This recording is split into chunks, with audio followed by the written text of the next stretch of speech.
আসসালামু আলাইকুম, সকলকে স্বাগতম নতুন আরও একটি ভিডিওতে। আজকের এই ভিডিওতে সম্পূর্ণ আলোচনা করব নতুন পদ্ধতিতে, নতুন মেথডে যে কিভাবে আপনি ইংরেজি ভোকাবুলারি কিংবা শব্দের অর্থ পড়ে মনে রাখবেন। আসলে সায়েন্টিফিক কিংবা আসলে বাস্তবিকভাবে মানুষ কিভাবে ভোকাবুলারিগুলো মনে রাখে, এই বিষয় নিয়ে আজকের এই ভিডিওতে বিস্তারিত আলোচনা করব। আশা করি আজকের এই ভিডিও দেখার পরে আপনার আর কোনো ভিডিও দেখতে হবে না, আপনি চাইলে যে ধরনের শব্দের অর্থ মুখস্থ করে ফেলতে পারেন।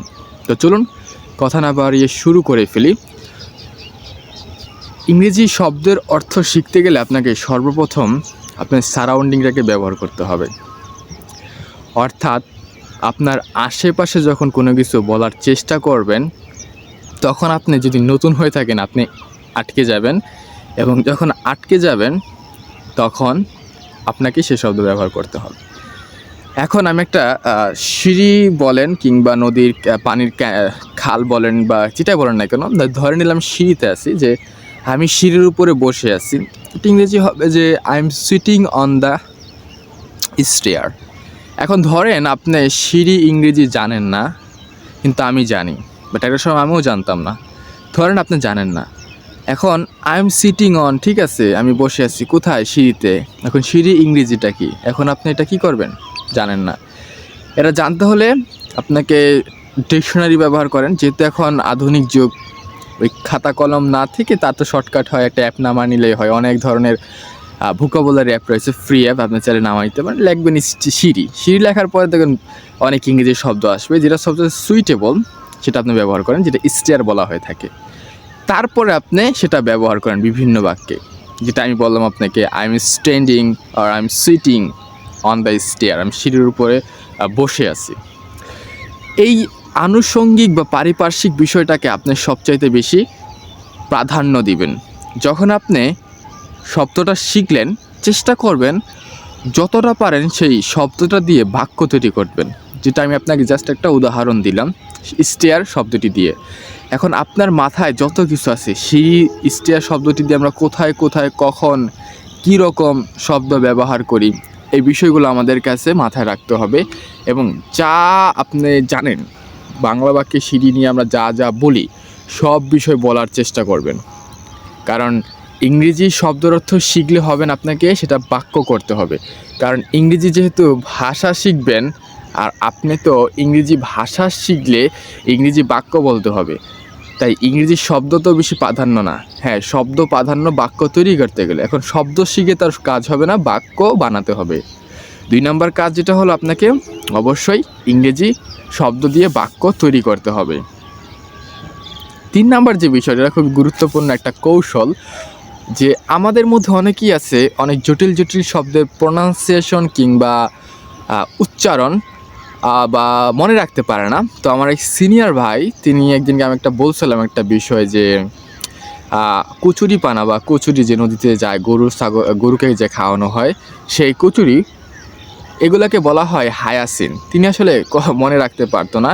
এই হায়াসিনটাকে তিনি যেটা করছেন, ইয়াসিন হায়াসিন, মানে ইয়াসিন একজন ব্যক্তির নাম, ইয়াসিনের সাথে সে মিশিয়ে দিয়েছেন হায়াসিন। অর্থাৎ যখন ইয়াসিনের কথা মনে পড়ে, তার হায়াসিনের কথা মনে পড়ে যায়।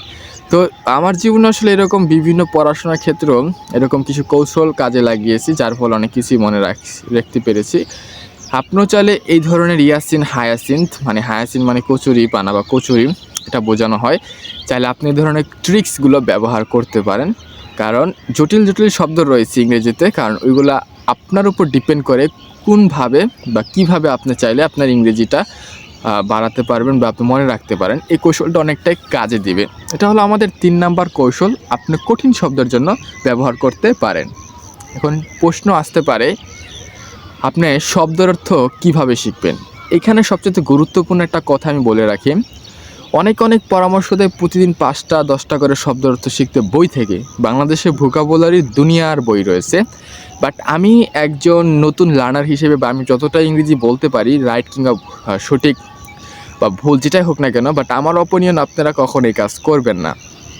কারণ আমরা যখন বাংলা ভাষা শিখেছি, আমাদের মা বাবা বা আত্মীয় স্বজনরা কখনো শব্দের অর্থ শিখায় না গ্রামারের বই কিনে। তারা প্র্যাকটিক্যালভাবে শিখেছে। যখন যেখানে গেছি তখন সেটা বলছে এটা, যখন যে আত্মীয়র কাছে আমাদের নিয়ে গেছে তখন বলছে সে আমার এটা লাগে, তাকে আপনি বলো, তাকে এটা বলো, শিখিয়ে দিয়েছে। তখন এক একটা শব্দ আমাদেরকে শিখিয়ে দিয়েছে প্র্যাকটিক্যালভাবে। তো শুরুতে আমি একটা জিনিস বলছিলাম, আপনি সারাউন্ডিং ব্যবহার করেন। যখন আপনি ইংরেজিতে কথা বলতে যাবেন তখনই আপনি এই কাজটা করবেন, যাতে করে আপনার প্র্যাকটিক্যাল শেখানো হয়। কেন বলছি, একটা সময় আমিও কাজ করতাম, 4টা-5টা করে শব্দের অর্থ শিখতাম, যা মনে আসতো সেটা ইংরেজি, কিন্তু বাস্তবিকভাবে সেটা আমি আসলে ভুলে যেতাম। এটা 99% ক্ষেত্রেই হবে, আপনি ভুলে যাবেন। অর্থাৎ আপনি যে সময়টা ব্যয় করলেন 10টা-15টা শব্দ শেখার ক্ষেত্রে, আসলে আপনার কোনো কাজে লাগবে না। কারণ এরকমও শব্দ যদি এইভাবে যদি আপনি ফলো করেন, এরকমও শব্দ শিখবেন প্রতিদিন, যেটা আপনার আগামী 10 বছরও হয়তো বা ব্যবহার করবেন না। অর্থাৎ আমি বলতে চাচ্ছি একটা বিষয়, যখন আপনি ইংরেজিতে কথা বলার চেষ্টা করবেন, বলবেন আপনার সারাউন্ডিং নিয়ে কিংবা যে কোনো কিছু নিয়ে, সেই মুহূর্তে যখন আপনি কোনো কিছুতে বেজে যাবেন তখন সেটা ইংরেজি করেন এবং সেই শব্দটা নিয়ে 4-5টা বাক্য বানান। অতএব ওই ভুল মেথড শিখবেন না। তবে এক্ষেত্রে একটা জিনিস আসতে পারে, সবসময় তো আর কথা বলে ইংরেজি শব্দের অর্থ শেখা যায় না, বিভিন্ন মাধ্যমে শেখা যায়। সেটা কীরকম হতে পারে? ইংরেজি বই পড়া, ইংলিশ মুভি দেখা, টিভি সিরিজ রয়েছে অনেকগুলো, যদি আপনি পছন্দ করেন আপনি চাইলে দেখতে পারেন। এছাড়া বিভিন্ন ধরনের যে ইংলিশ রিলেটেড জিনিস রয়েছে, যে ইংরেজি আর্টিকেল পড়া, অনেকে এখন বর্তমানে পডকাস্ট শুনে, ইংরেজি পডকাস্টগুলো এটা খুব ভালো। ইংরেজি পডকাস্ট শুনলে লাভ হয় কি, আপনার একটা অ্যাকসেন্ট, যে অ্যাকসেন্টই পছন্দ করেন না কেন, আমেরিকান, ব্রিটিশ, অ্যাকসেন্টটাও একটা সময় ডেভেলপ হয়ে যায় এবং বিভিন্ন জিনিস আপনি জানতে পারেন। তো এই মাধ্যমগুলো বা এছাড়াও ইত্যাদি মাধ্যম রয়েছে যেটা আপনার পছন্দ, ইংরেজি রিলেটেড, চাইলে আপনি সেগুলো শিখতে পারেন। এবং শেখার সময় যখন আপনি যে শব্দগুলো আপনি পারবেন না, ঠিক সেই শব্দগুলো আপনাকে নোট ডাউন করতে হবে এবং সেটা বাক্যতে বানাতে হবে। কারণ বাক্য না বানালে আসলে ভুলে যাওয়ার সম্ভাবনা সবচেয়ে বেশি। যদি আপনি বাক্য বানান, সে শব্দটা যদি ভুলেও যান, যদি মাঝে মাঝে আপনার সেই বাংলা বাক্যটা মনে পড়ে, তাহলে আপনার সেই ইংরেজি বাক্যটা মনে পড়ার চান্স সবচাইতে বেশি। এটা আমি মনে করি, যে আমার ক্ষেত্রেও হয়েছে। এর পরবর্তীতে আপনি যেটা চেষ্টা করবেন, কারণ আমরা জানি যে নিজে নিজে যা করতে পারবেন, যদি কারোর সাথে বা কারোর গ্রুপ স্টাডি বা গ্রুপ কোনো কিছু যদি করেন, আপনি সেটা আরও ভালো বিষয় করতে পারবেন। পৃথিবীতে যে ডেভেলপড আসছে, সেটা গ্রুপ স্টাডি কিংবা একত্রে কাজ করার মাধ্যমে। যদি ব্যক্তিগত বিষয়, সেটা ভিন্ন, ব্যক্তিগতভাবে আপনি নিজে নিজে চেষ্টা করতে পারেন। যেহেতু ইংরেজি এটা আসলে ব্যক্তিগত না, কারণ সবার জন্য ইংরেজি আসলে শেখা ইচ্ছা প্রয়োজন। এটা আপনি যেটা করবেন, আপনি বন্ধুবান্ধব কিংবা আশেপাশে যদি লোক থাকে তাদের সাথে আপনি ডিসকাশন করবেন, ইংরেজিতে কথোপকথন করবেন, বা যে শব্দগুলো শিখলেন সেই বিষয়গুলো নিয়ে আপনি আসলে কথা বলবেন, যে আমি 5টা বাক্য বানাইছি, তুমি এই শব্দটা পারলে 5টা বাক্য বানাও। এখন একটা প্রশ্ন হতে পারে, আমাদের মধ্যে অনেকেরই লজ্জা রয়েছে বা অনেকেরই লজ্জার কারণে শিখতে পারে না, হয়তো বা আপনি শিখতে চান, আপনার আশেপাশে কাউকে পাচ্ছেন না, কোনো অসুবিধা নেই। বর্তমানে আধুনিক যুগ, অনলাইনের যুগ, আপনি যোগাযোগ করেন, বিভিন্ন ফেসবুক পেজ আছে, বিভিন্ন ফ্রি অ্যাপ রয়েছে, আপনি চাইলেই আপনি সেইখানে তাদের সাথে, বিভিন্ন মানুষের সাথে কথা বলতে পারেন। এবং আমি একটা ভিডিও বানাইছিলাম যে ফ্রি অ্যাপে, যেটা আমিও একটা সময় অনেক প্র্যাকটিস করতাম, আপনি ডিরেক্টলি ভিডিও কলে কথা বলতে পারবেন। আমি ডেসক্রিপশনে লিঙ্ক দিয়ে থাকবো সেই বিষয়টার, চাইলে আপনিও সেটা ব্যবহার করে আপনার ইংরেজি কথা বলতে পারবেন। যেখানে বেশিরভাগই সাউথ এশিয়ান কান্ট্রিজ মানুষ, অর্থাৎ চায়না, তারপরে কম্বোডিয়া, ফিলিপাইন, থাইল্যান্ড, এই ধরনের মানুষগুলোর সাথে আপনি কথা বলতে পারবেন। চাইলে আপনি তাদেরকে বিভিন্ন ধরনের প্রশ্ন করতে পারবেন সেই অ্যাপটার মাধ্যমে। এবং আপনার যদি কোনো ফ্রি সহজ বা শেখার কোনো অ্যাপ থাকে ইউরোপিয়ান আমেরিকানদের সাথে, তাহলে সেটা অবশ্যই আপনি কমেন্টে লিখে দিতে পারেন, যাতে আমাদের ভিউয়ার্সের সহায়তা হয়। ওকে, তো আপনি বিভিন্ন মানুষের সাথে কেন কথা বলবেন, এটি আমি একটু ডেসক্রাইব করি। কারণ যখন বিভিন্ন মানুষের সাথে কথা বলতে পারবেন, বিভিন্ন জিনিস শিখতে পারবেন। কারণ আপনার যে চিন্তা ভাবনা বা আপনি যেভাবে চিন্তা করেন, আরেকজন ব্যক্তি সেভাবে চিন্তা করবেন না, এটাই স্বাভাবিক। তো তার চিন্তাকে আপনি নেবেন এবং সেখান থেকে যেহেতু ভালো জিনিস আছে সেটা আপনার মাথার ভিতরে রাখবেন। আপনি চাইলে তাকে বিভিন্ন প্রশ্ন করতে পারেন ইংরেজিতে, এবং বিভিন্নভাবে আপনি চাইলে আপনার ভোকাবুলারিকে উন্নত করতে পারেন। এই পরবর্তীতে ধাপ যেটা হলো, যেটা মোস্ট ইম্পর্টেন্ট, সেটা হলো রেগুলার প্র্যাকটিস।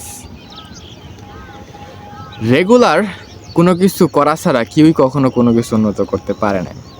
আমাদের বাংলাদেশি মানুষ হিসেবে আমরা খুবই এনথুজিয়াস্টিক, মানে উদ্দীপক, উদ্দীপ্ত। কোনো কিছু শুরু করলে দেখা যায় 2 থেকে 3 দিন খুবই আহামরিভাবে একেবারে করে ফেলি। মানে একদিন এরকম কাজ করি যেন এলোন মার্কস আমাদের সাথে ফেল হয়ে যায়। 7-8 ঘন্টা পড়ি, তারপর আগামী 1 সপ্তাহ 2 সপ্তাহ 1 মাস খবর থাকে না।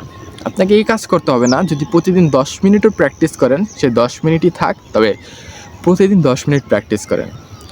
2 মিনিট ভোকাবুলারি শেখার জন্য ব্যয় করেন, 2 মিনিটই ব্যয় করেন প্রতিদিন। 2 ঘন্টা 3 ঘন্টা ব্যয় করার কোনো দরকার নাই। কারণ 2 ঘন্টা ব্যয় করে আগামী 2 সপ্তাহ পড়বেন না, তাহলে 2 ঘন্টা আপনার নষ্ট। কিন্তু 2 মিনিট যদি করে পড়েন আগামী 1 মাস, সেটা আপনার লাভ হবে। অর্থাৎ রেগুলার প্র্যাকটিসের কোনো বিকল্প নাই। আপনি যেই ফিল্ডে ভালো করতে চান না কেন, সেটা হতে পারে টেকনোলজি, পড়ার ক্ষেত্রে, সব ক্ষেত্রে আপনাকে রেগুলারিটি মেনটেন করতেই হবে। কারণ আমি নিজে ইংরেজি আজ থেকে 4-5 বছর আগে শেখা শুরু করেছি। আমাদের একটা মুদ্রা দোষ, কারণ মাঝখানে আমি আসলে ছেড়ে দিয়েছিলাম অনেক কিছু করার কারণে। বাট দিন শেষে আসলে ফলাফল শূন্যই পেয়েছি আমি, কোনো ভালো কিছু পাইনি। যার ফলশ্রুতিতে আমার এই বলা, আপনি আমার মতন আসলে সময় নষ্ট করবেন না। পৃথিবীতে সময় একবারই দামি, একবারই আসে, যার দ্বিতীয়বার পাওয়া যায় না। সব কিছুই পেতে পারেন দ্বিতীয়বার, কিন্তু সময় আর পাবে না। তাই সময়কে কখনো অযথা ব্যয় করবেন না। যেটাই শিখেন না কেন, শুধু ইংরেজি ক্ষেত্রে না, রেগুলারিটি মেনে চলা। আজকের মূল ভিডিও হিডিংটাই ছিল আমার কিভাবে একটা ইংরেজি শব্দের অর্থ শিখতে হয়। আশা করি আজকের এই ভিডিও থেকে আপনারা শিখতে পেরেছেন কিভাবে আসলে একটা শব্দ শিখতে হয়, এবং কিছু ভুল ধারণা নিয়ে আমি আলোচনা করেছি। আশা করি আপনারা সেই ভুল ধারণাগুলো বা ভুল যে বিষয়গুলো ঘটে থাকে সেগুলো অবশ্যই করবেন না।